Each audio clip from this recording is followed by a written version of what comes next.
லட்சக்கணக்கான குடும்பங்கள், கோடிக்கணக்கான கனவுகள். தமிழ்நாடு அரசு ஒவ்வொரு குடும்பத்திடமும் கேட்கின்றது, உங்க கனவை சொல்லுங்க.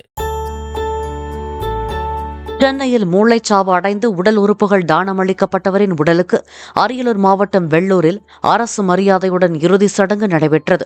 சென்னையில் பணியாற்றி வந்த வெள்ளூரைச் சேர்ந்த சுப்பிரமணியன் உயர் ரத்த அழுத்த பாதிப்பிற்கு கீழ்ப்பாக்கம் அரசு மருத்துவமனையில் சிகிச்சை பெற்ற நிலையில் மூளைச்சாவு அடைந்தார். இதையடுத்து அவரது கண்கள், இதயம், கல்லீரல், சிறுநீரகங்கள், நுரையீரல், கணையம் மற்றும் குடலை குடும்பத்தினர் தானமாக வழங்கினர்.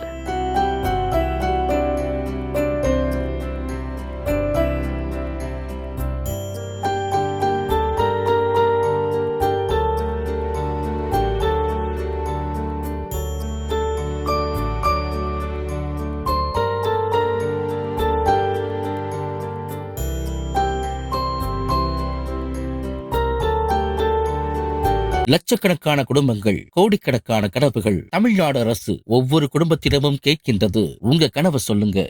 பிளே ஸ்டோர் மற்றும் ஆப் ஸ்டோரில் இருந்து பாலிமர் செயலியை QR கோடு மூலம் பதிவிறக்கம் செய்யுங்கள். செய்திகளை உடனுக்குடன் பெறுங்கள்.